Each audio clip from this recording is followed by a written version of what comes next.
But thank you again for being here today. This is going to be a great topic, the grant preparation playbook. I'm excited for you all that are here live, and those of you going to watch it on the replay. I'm sure you're going to get some more tools to put in your toolbox. Today, we're going to talk about building a system for grant success. My name is Aretha Simons. I'm the webinar producer here at TechSoup. I know many of you come to our webinar, so you know you're on mute. We're going to send you the slides and the video replay probably by tomorrow. There's going to be a survey link that's going to pop up as soon as you close your Zoom. Just two questions. Take you 2 minutes to fill out. We would love to know what other webinar topics you would like to hear from Women Consulting. And if you need the closed captions, you go ahead and type on the CC button at the bottom of your screen. I'm going to move out of the way. You don't need to hear my yapulations. You're here to hear Lorinda Santana, who is the founder of Women Consulting. She's going to tell you more about her. Lorinda, thank you so much for being here. Have a great webinar.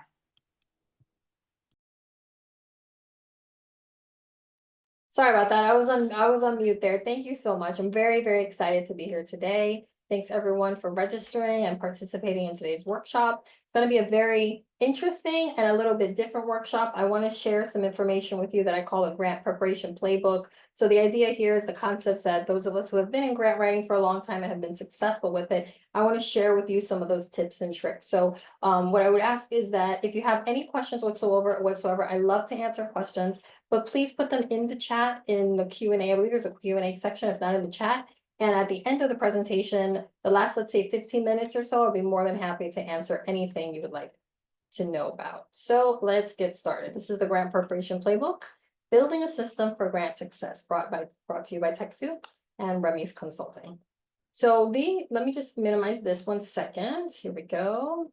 So here we go. This is today's goals, our purpose, and our solution to make sure that we all understand what we're getting ourselves into. So the overall goal of the presentation today is to explore what it takes to win grants, the truth of what it actually takes to win grants. So this is going to go above and beyond the application drafts, which I think a lot of us may be familiar with. This goes into all the other activities we're going to discuss today that directly leads to success with grant funds.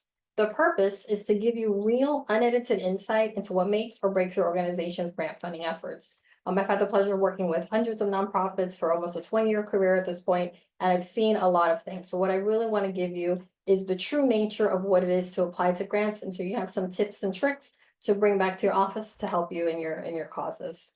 So our solution, when we talk about this, our solution we're going to look at today is building a sustainable funding system. Plus, I'm going to give you a brief introduction into a program we have with TechSoup called the Grant Prep Bootcamp. So as far as your time commitment today, the presentation will be more or less around 45 minutes long, and then we'll have at least 15 minutes of Q&A at the end. And there's also a bonus that we're adding to this specific presentation is what we call a grant readiness quiz that you'll be able to access with a QR code at the end of the presentation. If you take that quiz, it'll give you some guidance as to how grant ready you are. And then you'll also receive a free grant readiness document that'll go right to your inbox if that's something that interests you. So let's get into it. So a little bit about Remy's Consulting. The owner of Remy's Consulting, I've been in the field of grant writing for over 18 years, 18, 19, I think we're pushing 20 at this point. We are very grateful to be a preferred grant partner of TechSoup, specifically working in the space of grant readiness and supporting impactful nonprofits in acquisition of the funding they need to keep their programs going. Over the years, I've trained well over 10,000 nonprofit leaders, if you can believe that, mostly online, in person, previous to COVID, which really is amazing because it just shows that this type of work is needed. And I love to be in the space to be able to empower people. The grants that I've personally written have been around $28 million in funding to date. We were to start including all the amazing grants that our charities and the clients we work with are gaining with their own writing, it would be significantly more. But that's something really exciting. We've had some proven successes with small and mid-sized organizations, and I've been grateful to be published in a lot of different things. My team put this on here. The most recent was This Is Like the Success magazine. So that was something that's pretty cool. But less about me and more about us. Let's get right into what we call the grant playbook. Chapter 1, grant readiness and why it matters. So what is grant readiness? There's this idea of grant readiness that sometimes people think, well, it's just some activities that are recommended for me to do in order to get grants. But the reality is that grant readiness is the process of becoming eligible to apply for grant funds. Now, this goes way beyond just our 501(c)(3) letter. This has to do with a lot of other tasks, documents that have to be prepared and processes you have to go through. But what I really want us to understand is that if an organization does not become ready to apply to grants, then they're not even eligible. So that's something that's interesting to think about. So to cross compare this concept, let's think about if you were to purchase your first mortgaged home. You don't just say, I want to buy a home, you go and you buy it and you're done, right? Even if you were blessed enough to have the cash to buy it, you still have to go through a process. So for example, I pulled this from online. How do we buy our first mortgage home? We have to go through 9 different steps, check your credit score, determine your budget, save for a down payment, gather all the required documents they're going to ask of you, get pre-approved, compare your loan options. Then you can't make any financial decisions in between, right? Because we don't want to mess up our application. We finalize the loan, then we close on it. And all of those things happen before you even receive the keys. So here's the reality. While purchasing a home is a great example of a process, and as you can see, there's a lot of steps involved, with the grants, it's the same thing. So in order for you to get grants, this is a very general list of some things you need to do. A lot of organizations say, well, I have a nonprofit, I have a 501(c)(3), that's enough. It's actually not. You have to have a clear mission and vision. You have to build an active, committed board of directors. You need to have a strategic plan, strong financials, track program data, et cetera, et cetera. And all these things have to happen before you actually get the money. So that's where a lot of Art Strengths and the work that we do with TechSoup is getting nonprofits through this process of becoming grant ready, so they are then qualified candidates for grants moving forward. So this is an interesting concept. Why is it that nonprofits fail at grant writing? I think my name is here, we can see that. Why is it that nonprofits fail at grants? So you may hear that a lot of nonprofit organizations, and maybe you've had this experience, apply, you don't get the money, maybe it's a frustrating situation, the stress can be very high. So these are some of the reasons that we see the organizations are denied for funding. Number one, they jump right into drafting application and they've done no planning beforehand. Number two, which happens a lot and something we want to avoid, is instead of focusing on your mission and your essence and the reason your nonprofit is in existence, sometimes organizations instead start chasing the dollars and they start modifying what they're doing to match the money. And that's really not how it should be. There is a lot of money available in grants, and it's really important to stick with our mission and find funders that match what we're doing versus the other way around. Another pitfall that we see pretty often is a lack of clarity in programs or in operations. So you have to be very clear on paper with what you're doing, what your programs are doing, what your operations looks like. Because if you can't articulate that correctly to a funder, they're not going to fund you because it's going to look vague and it's going to be uncomfortable. And then the last one is no system for applying consistently or tracking deadlines. So those of you who have actually done grants in the past, you may know that there's a lot of different deadlines that come up. So it could be a deadline for when a proposal opens, a deadline for when a proposal closes. There's a lot of things, reports you have to do. There's a lot of tracking that's involved. And sometimes organizations will look at a grant as a one-time application, which is similar to, like, let's say a college essay that we submit and that's it. And really, there's a lot more activities that are involved. So question to you, are you grant ready or are you grant risky?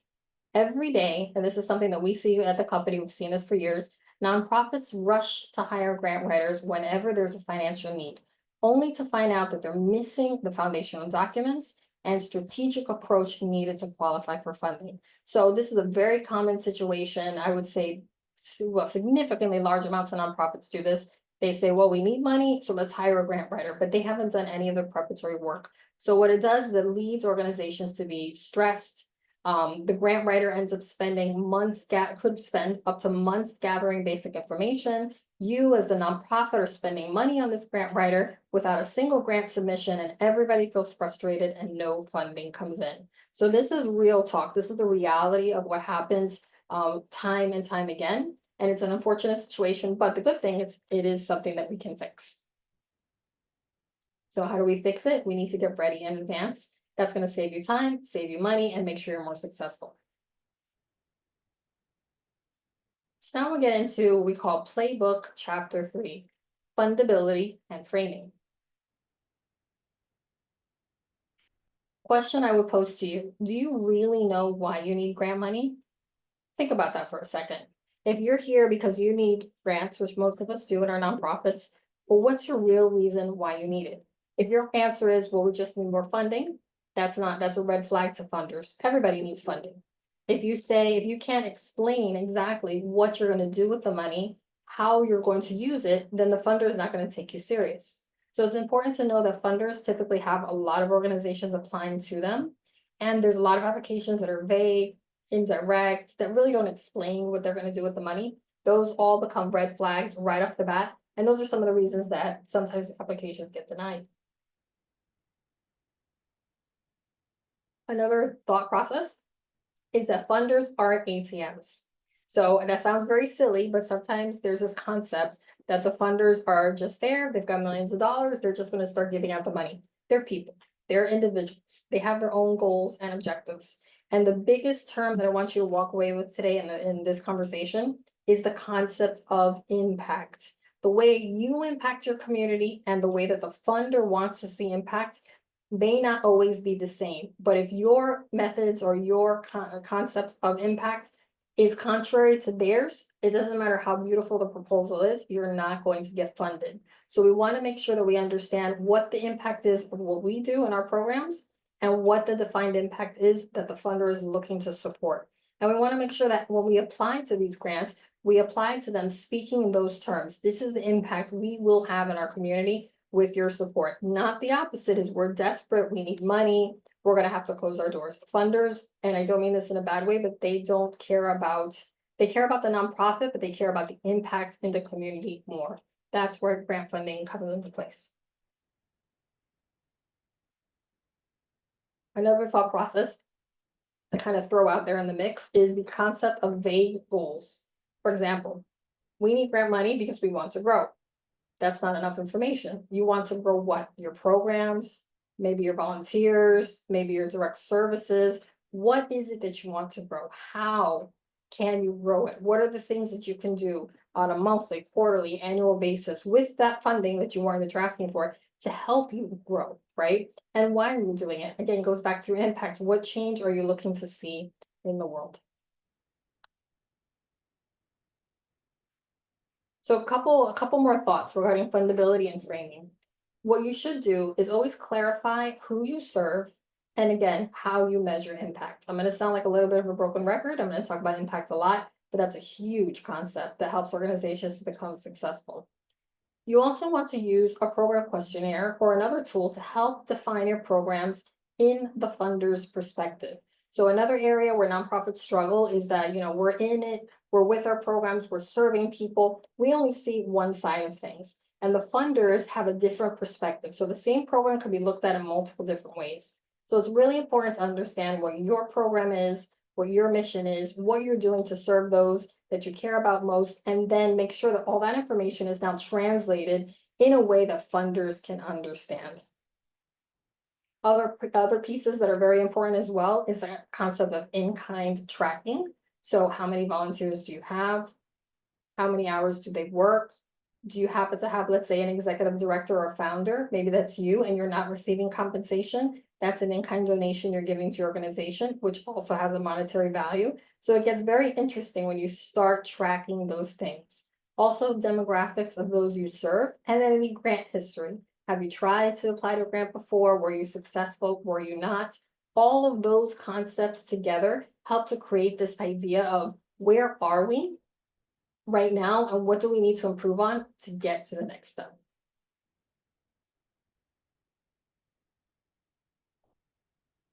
So here's a pro tip. Money follows clarity. And if your plan is fuzzy, so is your funding future. You need to be very clear on your why before you start chasing the money, before you start chasing the check.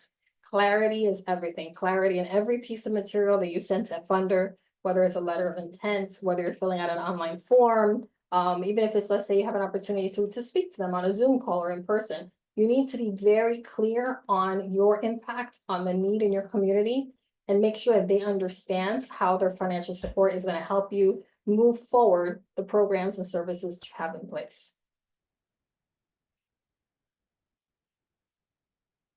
So here's a case study. This is an organization that recently has completed what we call the boot camp, the prep boot camp, that we do in collaboration with TechSoup.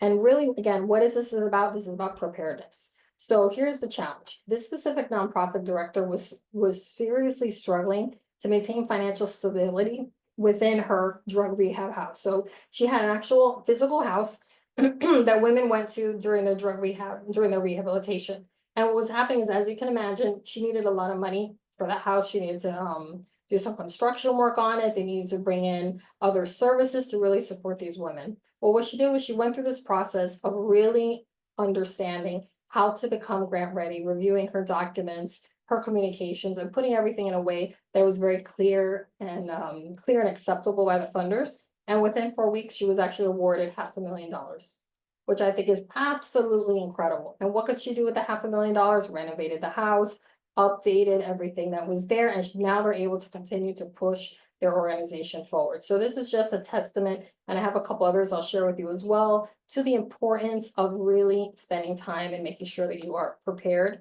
and ready for grants. So now let's get into chapter 3, what we call grant positioning. So grant positioning 101, it's not just what you do. Funders, believe it or not, they're more invested in outcomes and not in operations. Now, that does not mean that they will not cover operational costs. I want to be very clear about that. Grant funding, the majority of it, there's some that won't, but the majority of them will cover up some operational funds, but typically they have to be directly related to the program you're asking for money for.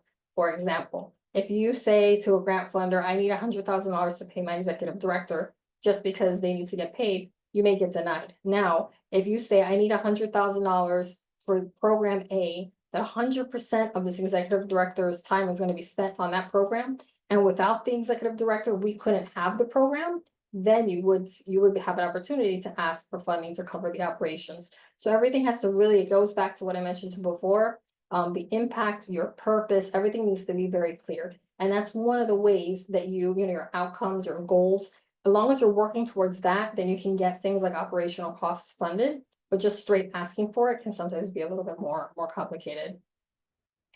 You must also connect your work with their priorities, right? We never want to be dishonest. We never want to, drastically change their programs, especially if they're working. However, it's important when we are funder prospecting that we want to make sure that we understand the funders' priorities, what they want to fund, again, what impact do they want to see, and we want to make sure that our work connects with them. We don't want to overstretch or make things up because it's never going to work, right? So that's another really key piece, is understanding the priorities of your funder and making sure it matches with your own.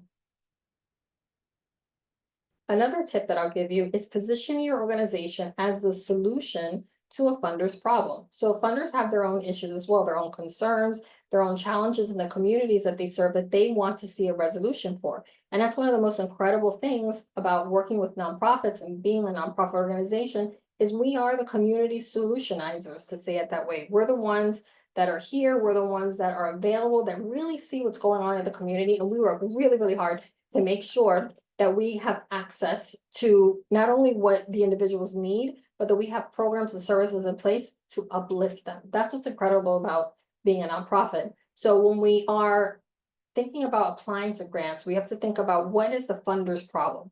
Maybe they want to see increased literacy rates.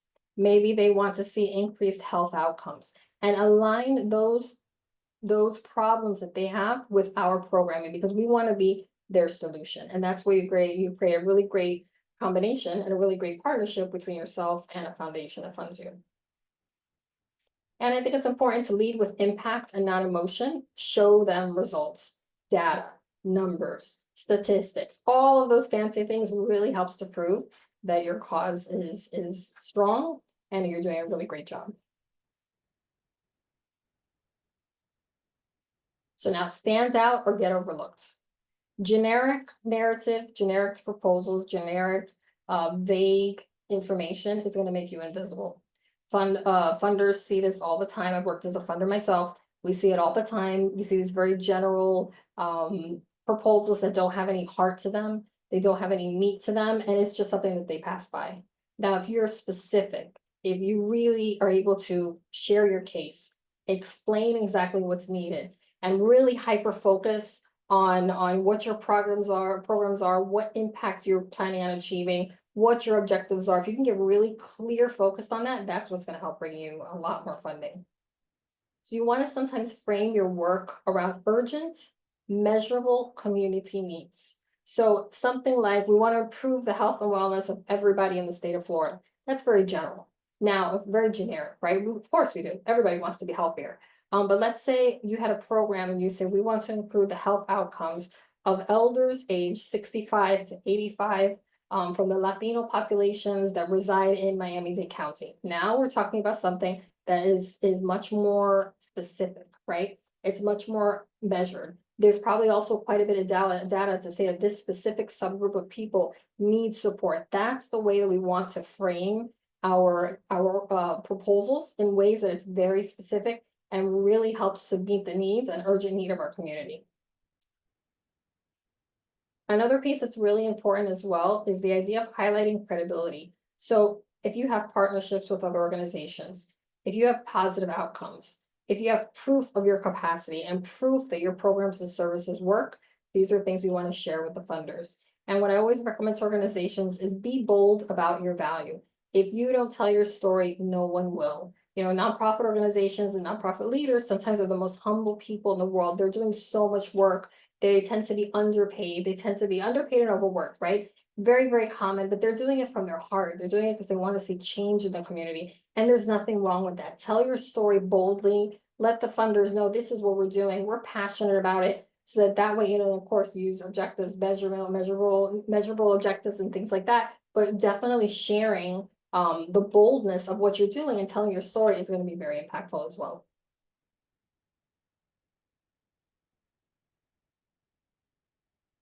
So now we're going to get to Playbook Chapter 4, what I like to call evaluate, create, and act. So our step one here is evaluate. What we like to do when we're working with an organization is, and we recommend with any organization, you can do this independently as well, is the first thing you need to do is evaluate all of your documentation. This is your 501c3 letter. These are your finances, program information, everything that you have, charitable registration in your state. I think I said bylaws and articles of incorporation. There's a lot of different documents you need. This is the opportunity you have to review them, but not just review them from your perspective, review them from the funder's eye. What is the funder looking for and what is it that they would like to see? So you want to, in this evaluation process, you want to identify gaps, outdated information, and any other missing essentials. For example, this has happened with a couple of clients. Some organizations, when they first open their nonprofit, they have an address that's in one state, but now 10, 20 years down the line, they're now operating in a different state, but they never made that update with the IRS, which you can typically make pretty easily when you file your taxes. So I have seen organizations that were denied funding just because they didn't have that information updated. Or for example, most states, I think it's 48 of the 50 states in the United States, require a charitable registration form to be filled out. So basically it allows you to solicit funds in your state, and a lot of organizations don't do so. So they apply to a grant, the grantor is looking for that form, you don't have it, and guess what? You no longer have the opportunity to apply. So just really looking at all of those preliminary documents and making sure that everything is up to par, that everything is correct and true. All of that is really going to help you quite a bit through that evaluation stage. And that's really the first step with the grant readiness. Then our next step is, now that we've reviewed our documents to kind of see what we have, now we get into the create stage, one of my favorite stages. So we need to build what's missing. Don't patch, polish. What do I mean by that? Some organizations will say, well, my program description is copied and pasted from a proposal that we submitted 5 years ago. That's a great starting place, but is that accurate to what you're doing today, right? Is the information that you have in front of you accurate and true to where your organization is now and where your organization plans to go in the future? So it's really important to build out those documents in a way that we know that the information is clear, is clean, and is credible, the 3 C's. The other thing we want to make sure, which is really, really important, is that everything that we choose to do, every document we produce, every proposal we send out, that it is in alignment with your mission and your funding goals. So unfortunately, there are situations where organizations may feel a little bit desperate for money. They really need to get money in the door, but instead of just going with their mission, they just start, applying to whatever they think they're eligible for. And that's really not always the best thing. We always want to make sure that we understand our mission, we understand our funding goals, we understand what we need in order to pursue forward, and we make sure that all of our documentation reflects exactly that.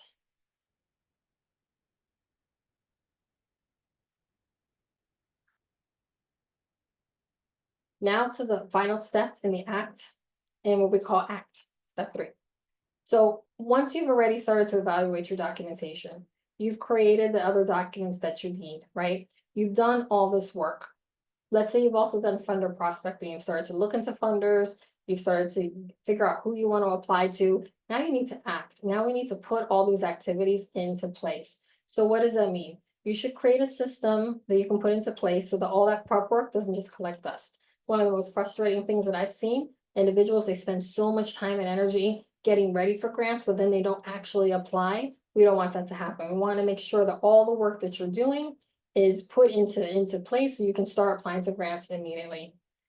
You also want to map out deadlines, responsibilities, and submission goals. So this is a really, really big one because this is a place where a lot of organizations will kind of fall off the horse, so to speak, because they're not mapping out deadlines. And deadlines does not mean it's due June 1st at 12 p.m. No, deadline means that a week before that June 1st deadline is when we should be towards the end of submitting a proposal. So we always want to try to avoid doing things at the last minute. It never has a really good result after. So really talking about deadlines, how to manage when grants are due. Also thinking about if you have a board of directors, let's say they're very involved in the process and you want them to review an application before you send it out, we also need to have some time buffers to do that. So really looking at deadlines, who's responsible to do what, and what your submission goals are is part of the ACT process. It's super important.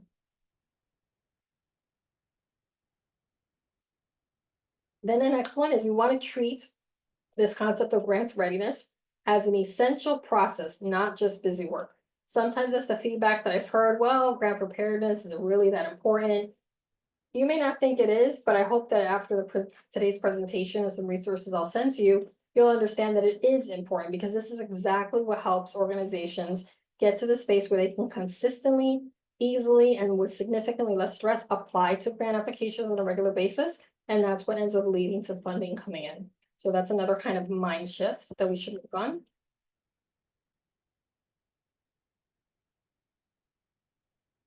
And now, no matter, we're drinking a little bit of water there. And then now that you've done again all this prep work, everything's put together. Now your idea is you want to leverage all that work that you've done and just really start using it so you can become more successful in the funding arena.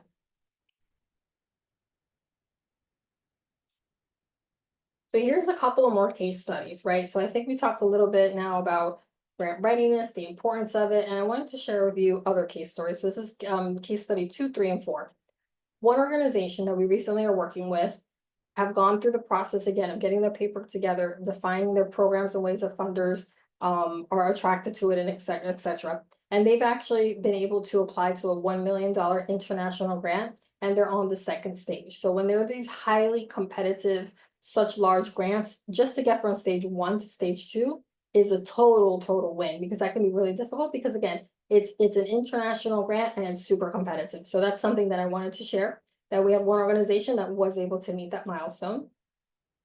We have another organization that works specifically in South Asia, and they have a clean water program. And going through some of these processes, they were able to receive a grant for $80,000. Now, $80,000 in US translates to over $250,000 overseas, because the money just has a little bit more impact over there.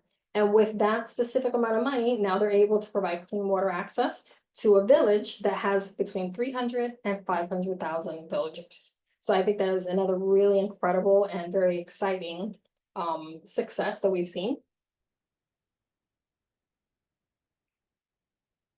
And then the third one I'll share with you is there's a US-based nonprofit in Texas.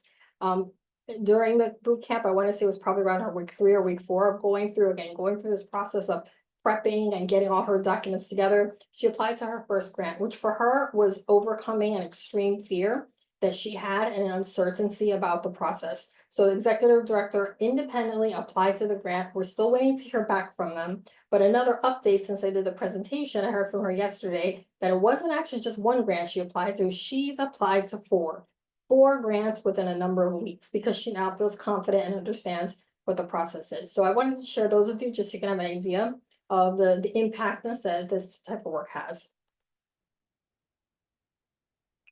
So now let's just take a brief couple of minutes to talk about the boot camp, which is the service that we have with TechSoup, just so you have an idea of what that looks like. And I just love this video. This is how I feel when I work on grants. Laptop in the middle and paperwork everywhere. So here, this is just, like I said, briefly about the boot camp. So this is one of the fastest ways to get your house in order, so to speak, and help you start applying with confidence. So it is a 7-week step-by-step program where we get to work with you online. We use live Zoom calls and we work with you one-on-one to help you organize, position, and prepare your nonprofit for funding. It is a customizable program, so there's not a lot of repetition.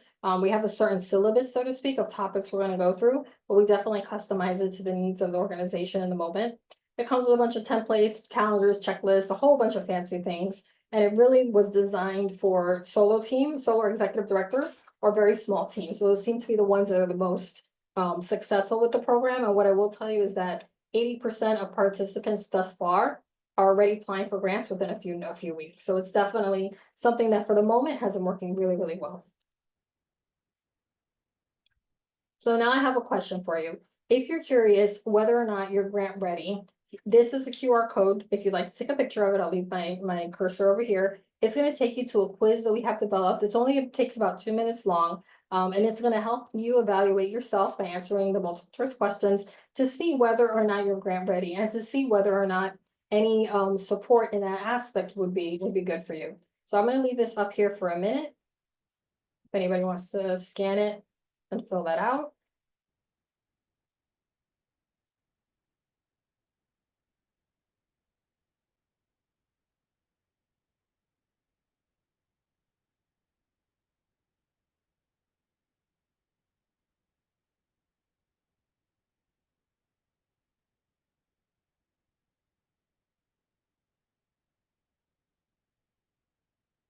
And then, so now let's go to Q&A. I see a bunch of things popping up in the chat. Let's see what we got. So we have one question. So if anybody else wants to pop in a question in the Q&A, I'm more than happy to answer. Oh, the QR code didn't work. Good. Let me know. I'll send you the correct one now. So can you address outcomes and impact for nonprofits just getting off the ground? Yes. So it didn't take you anywhere. Good to know. See, my keyword didn't work. I'll send that to you in a moment. So what I would say is when it comes to outcomes and impact specifically, the outcomes are, the way I like to look at them is, let's say you received whatever dollar amount, $100,000, $1 million, whatever resonates with you. What are the things that you could accomplish with that money over a 1-year period? What could you do the first month, the second month, first quarter, the second quarter, and start thinking about that, thinking about it big. And then what you can do is then break that down into smaller chunks. So I'll give you an example. I have an organization, let me see which I can tell you. I have an organization, she works with homeless pets. Incredible organization, incredible woman. And what she's able to do if she receives the money is she will start to be able to tackle this concept of homelessness pets. How does she do that? Pet food donations, microchipping, community education. She's got a Pets Meals on Wheels, which I think is the absolute most incredible program I've ever heard about, where she's able to have elderly people that have their pets and they don't have access to food, not only for themselves and not for their pets either. They're able to provide that to them. So what I would say is think about what the needs are in your community. Think about what it is that your people need. Think about what it is that you can do to improve, and that's going to become your impact. So the change you want to see in your world, the change you want to see in your own, with the people that you serve, that's your impact, and your outcomes are the steps that you would be able to do to take advantage of to get you to that space. So I hope that answers your question. So we've got another one. Funders are big fans of one pages, but often it is hard to put the info into one single page, especially with testimonials showing impact.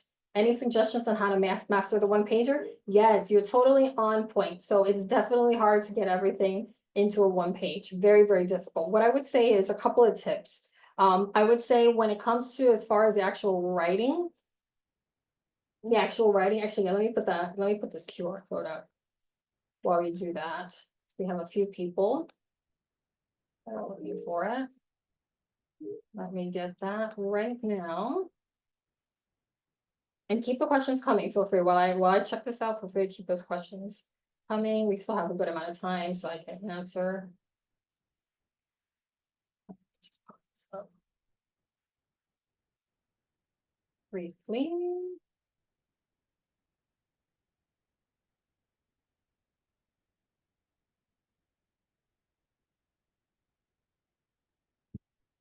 It's here in the chat, and then I will open up the page again so we can all get to it. We'll do the chat. All right, here we go. See if it pops in the chat. I apologize. I'm my first time using QR codes. I'm loving them, but tech-wise, it's a whole new thing for me. Where did it go? Just 1 second. I'll find a way to put it in the chat. If you want to continue with the questions and everything, I'll put it in the Okay. chat for you.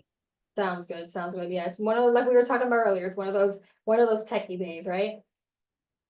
So let me get back into the Q&A. It doesn't let me copy it.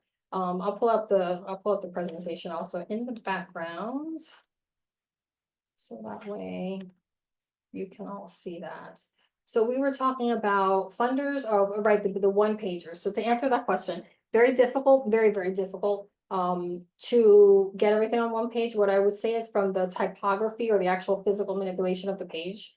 What I would do is I like to make the borders narrow, so that gives you a little bit more space. I like to get the typology down to maybe like 12.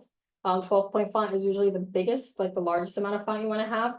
And then what I would say is the other part of it is when it comes to what you're writing about, you want to start with let them know something bold, right? A statistic, something that's happening in your community. Did you know that according to the US Census Bureau, XYZ? Start with that. Then in the same paragraph, tell them who you are as a nonprofit. And then in the following paragraph, talk about your successes so that by the end of the page, all you're telling them is, listen, we have these successes, we're a nonprofit, these are the things that are happening in our community and we want to partner with you. So those are the ways that I would break it up into 3 different categories, like maybe 3 paragraphs, 4 at the most, and just really go hard on the data.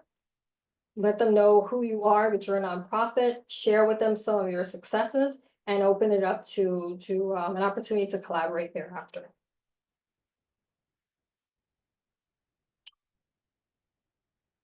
So let's go to the next one. Some of these case studies seem very program specific, but many of us are looking for unrestricted funding to build capacity.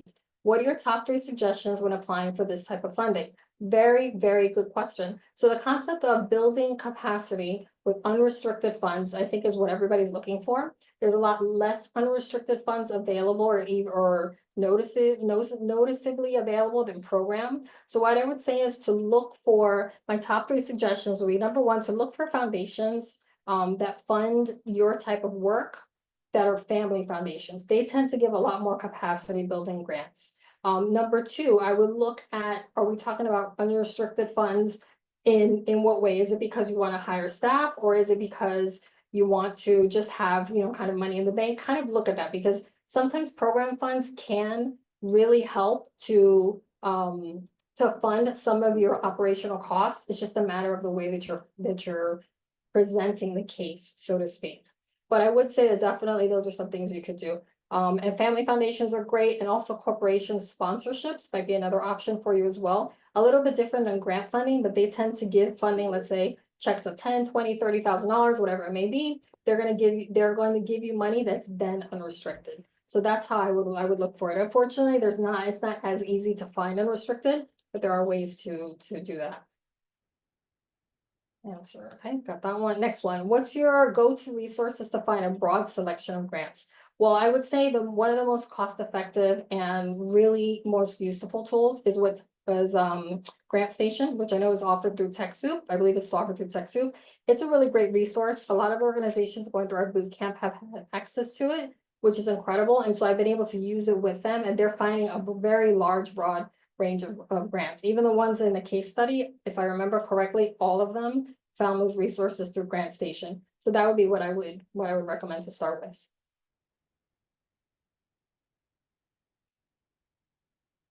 Any questionnaires acceptable? Are questionnaires acceptable to show impact? Yeah, they can be. They can be. So the idea of the questionnaire is really to formulate your programs and services in ways that funders will understand and find attractive. And so it's actually a fantastic way to show impact. I heard of an easy using AI to write grants. Are there any pitfalls doing this? That's a really another really great question. So when it comes to AI, I use AI on a regular basis, right? I use it on a regular basis. We're actually in the process of kind of building a AI bot, so to speak, that would help respond to grant questions and things like that, but it's based on my knowledge. So what happens with AI is that we really want to, it's a great tool, but it's all based on the information that you're giving it. If you're just asking them to do a random application, then it's going to give you exactly what I was talking against, which is like vague information. So we don't want that, right? We want something that's a little bit more direct. So what I say is that AI is great if you have a program questionnaire done, let's say, and then from there you wanted to expand it to a grant proposal, or if you have, the meat and bones and directions of your program already completed, and then you want to use AI to kind of help you draft that a little bit better, expand it a little bit better. In that space, it's great. But if you're using it just to write grants from the get-go without your personal input, the problem with it is somebody that's reviewing grants, we know that it was AI that did it, and you don't want to be in that kind of circumstance. When you submit your annual budget to a grant application, how important is it to show a balanced budget? So that's a really, really great question, Kathleen. I would say it is very important to show a balanced budget if you have it. There are circumstances where, things happen, let's say with COVID or other circumstances where our budgets are not balanced. That's a different approach to how you would approach the funders, because there are some funders that are very strict. They want to see you in the green. They don't want to see you in the red, so to speak. But there are funders that are looking for more of your outcomes, more of your impact, and are willing to work through you through some of the financial constraints. So what I would say is that as far as your budget goes and balancing it, if you can, it's great. But if you can't, we just have to make sure we're formulating things a little bit different. I think those are all the questions I've got. Let me go ahead and share the QR again, just in case. So we can see this, where we present. Let me share my screen real quick, that way you all have access to this. I love this, Dr. Tiny. Yes, absolutely. AI is great for editing. You can only have 2,000 characters, and you have, yes, absolutely, exactly. That's a perfect example of how to use AI. Yep, it's like a wordsmith in a lot of ways. It helps us make everything really concise. Are there any good budget tracking systems you can turn us to? So I really like QuickBooks. That's what I've used most of my time is my QuickBooks or Excel spreadsheets. Like I've tried to use some other software, but I feel like QuickBooks, I know there's a discount. I believe with TechSoup, you receive certain discounts, which is great. And it's a very seamless tool to use that's very recognizable with small businesses as well. So I would go that route. Karma Suite, I haven't heard of that one. Wave apps, oh, amazing. Thank you. Thank you. Wave apps, no cost. Good to know. Good to know. If you apply for more than one grant for the same project and both are approved, does it look bad with your funder to turn down funds you have been offered? No, but what I would do is I will communicate with the funder and see, depending on, because most funders are looking for impact, right? They're looking to make sure that you resolved the issues you said that were happening in the community. You're working towards resolving those challenges, right? So what I would say is, if you do receive that, it's a great problem to have. Communicate with your funder. Hey, listen, we also received another grant in the same space. We would like to continue to do our work in this way, kind of have a plan B, and maybe you'd be able to grow your program more because you have more money now. or maybe you would be able to serve more people, you know what I'm saying? So I would say have that communication with the funder, always be honest and true. And a lot of times they'll let you keep the funding because what they're looking for is that impact. So that's what I would do. QuickBooks is getting a bad rap here. That's good to know. That we have other options. Best place to look for funds overseas, sub-Saharan Africa. So I would say, again, probably going back to Grant Station, just because I have that one client that is working in Uganda, and we found 400 plus grants using Grant Station in Africa, which is pretty incredible because international, it's kind of its own animal and it can be a little bit difficult. So I would say check there first to see what you can find.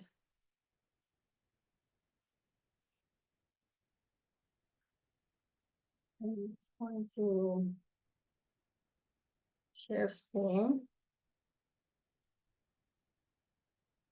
Just for a second, so that you all can see this QR code if you need it.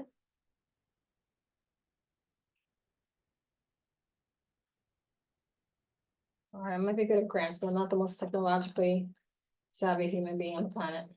We'll go here to this. There we go. There's the, oh, it left. There's the QR code. I'll leave that up for a second. See if I can keep up with the chat. Oh no, it knocked me out. Any other questions while I try to figure out this technological blend that I'm having here? Is there a directory of funders or grants suitable for small charities and nonprofits that you recommend? So there's not like one specific directory. What I can tell you is, again, I know we mentioned it before, Grant Station's a good option. If you don't have the budget for it, it is pretty low cost, but if you don't have the budget for it, sometimes your local libraries will also have give you access to like Foundation Directory Online or other research tools. So I would say go to your local library, specifically in the reference area, and see what tools they have available to you that you can use.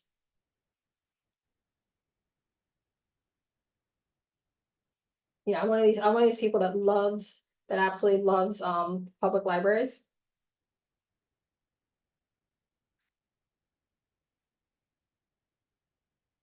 So we've got our matching grants available. Yes. Yep, I've seen many circumstances with matching grants, which basically means that, let's say it's a $30,000 grant, you have to have $30,000 and then they match $30,000. Also very common. Not all of them are that way, but it definitely does exist. You add the link to the email you will send. Yes. Yes, because for some reason it doesn't let me upload the QR code in the chat, which is so bizarre.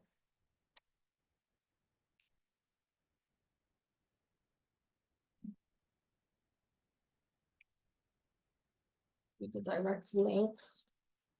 And for free to keep putting in those questions. We still have a few minutes. We're actually still pretty good. And I'm going to give you this direct link. There we go. Copy link. Okay. Here is the link. Not a QR code, but the link is right there. So that's a link. If you go to that link, it should take you directly to the quiz. Take the quiz, and then you'll receive an email with some resources thereafter. I'm in the red, this is iPhone. I'm in the red. I've been funding my charity myself. I have QuickBooks, but as stated, it is in the red. Should I stop purchasing items until I get funding? Possibly kind of depends. You know, I think as a fellow business owner, there's certain things we kind of have to pay for, but I would say getting yourself out of the red is a very important next step. And so there's different things you could do. Applying to grants, you know, different ways to diversify your funding to start to bring income in, I think would be a good idea, just so we can start to get your organization to a space where it's financially helpful.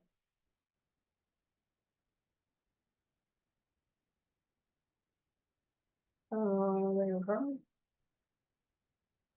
go. Any experience with non-federal grantors to organizations in Puerto Rico? Yes, I have worked in Puerto Rico. I'm actually Puerto Rican myself. And I have worked in Puerto Rico. It's a different space, I would say, than stateside. It operates a little bit like international grants, but there are a lot of funders that do support the island, right? Because you have the benefit of being part of the United States, but at the same time, as a Commonwealth, it's a little bit separate. So I was working on a program with, oh my gosh, what was it called? Can't forget the name now.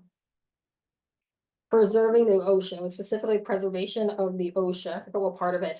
That was in Puerto Rico. It was in combination, if I remember correctly, with the University of Puerto Rico. So it was definitely funding there. It's just you gotta be strong and ready to apply to it. Candid profile. I think the candid profile is good to have.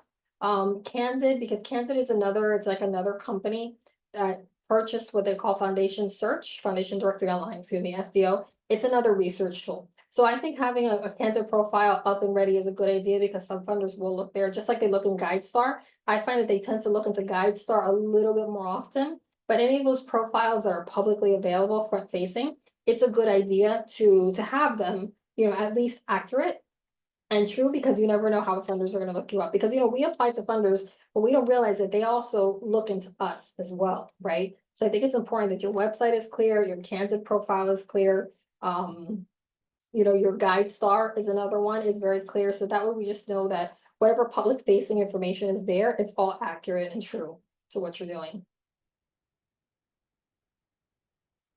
Any ideas for grants or nonprofits that focus on community and competition dance?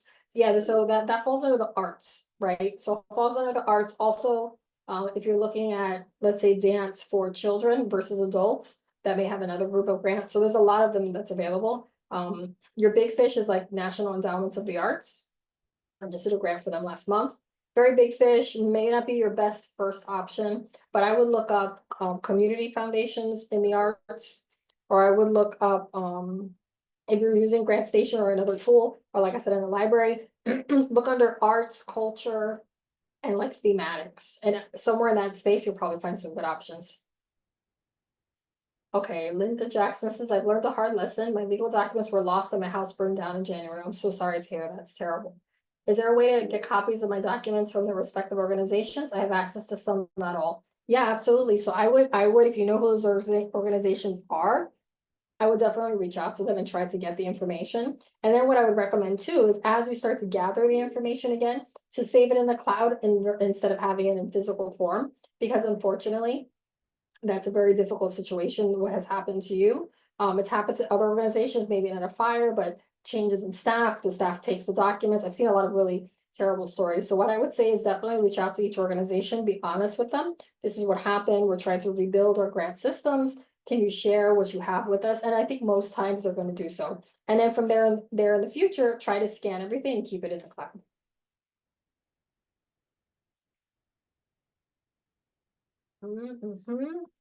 Other questions we've got here, couple more.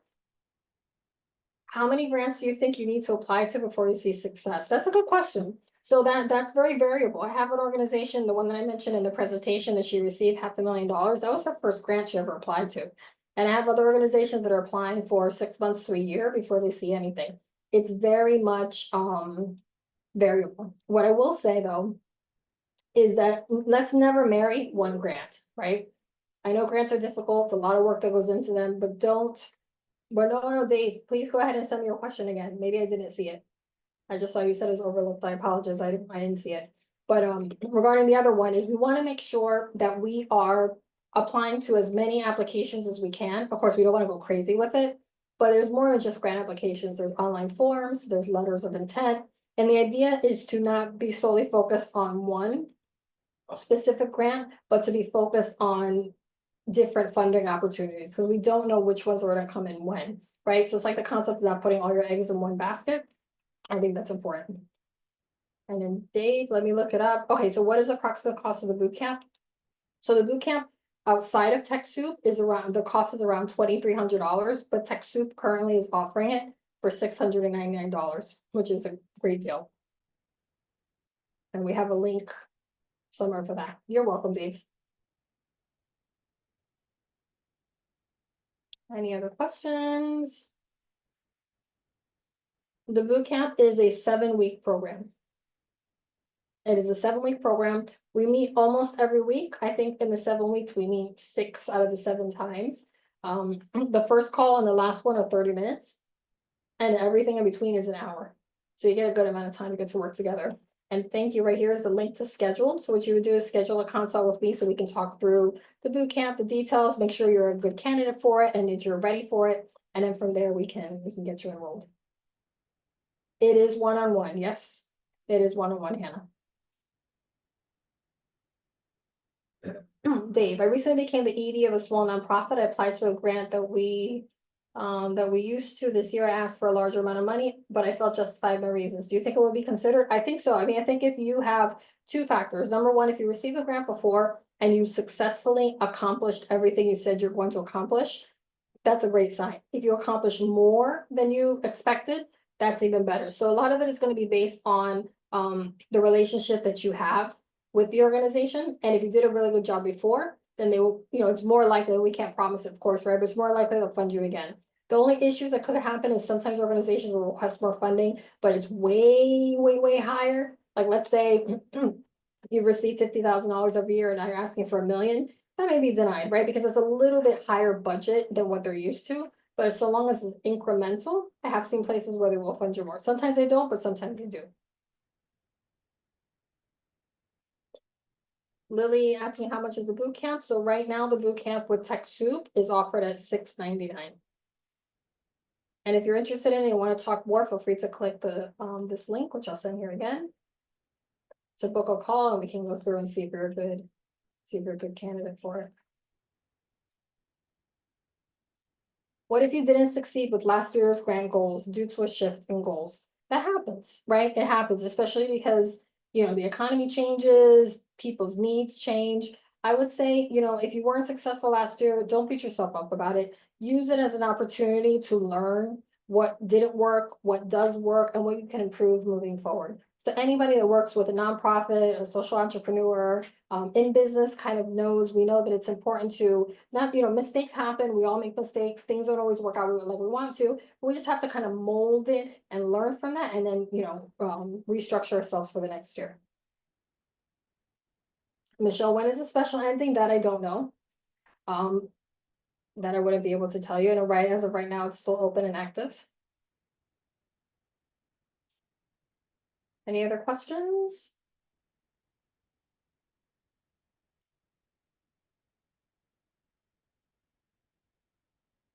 You know who lit starts? Not exactly sure what that means. If you could rewrite or expand on that, Barbara, a little bit. Oh, the boot camp. So right now the boot camp, it's an ongoing role. It's like a rolling admission. So we're filling up the summer right now. So we have a few slots left for the summer. And the next set of boot camps would start probably in September. But the way it starts is that once you make your purchase on TechSoup's website, they go through an approval process and then they bump you over to us. At that point, you get a welcome email that has the dates of your kickoff, and your kickoff call, the date you schedule that is when the program actually starts. Up until, we have so many that we can't serve, we have to bump to the next one, but for right now, the summer's open. And it would start when your kickoff call is. You're welcome. Absolutely, Tina, it was a pleasure to have you here. Thank you, Michelle. And I apologize for the craziness with the QR code, but I was very happy to have everybody here. You're more than welcome. Keep up the good work. I know we're all dedicating ourselves here to pushing forward our nonprofits. We're all doing a fantastic job, so keep it up. You're welcome. You're welcome.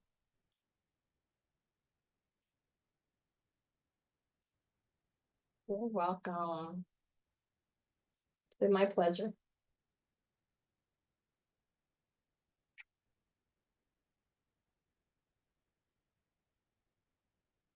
Will I offer this workshop? Yeah, I do workshops. I think we're doing workshops every few months with TechSoup. So yeah, I hope to, if they invite me out, I would love to do another workshop again soon. Yeah, and you will receive copies of the PowerPoint. I believe Aretha sends those out. And if not, you can always email me and I'm happy to send you a copy. You're welcome. Thank you, Lorinda. Thank you, everybody. We'll see you next time. Bye-bye. See you next time.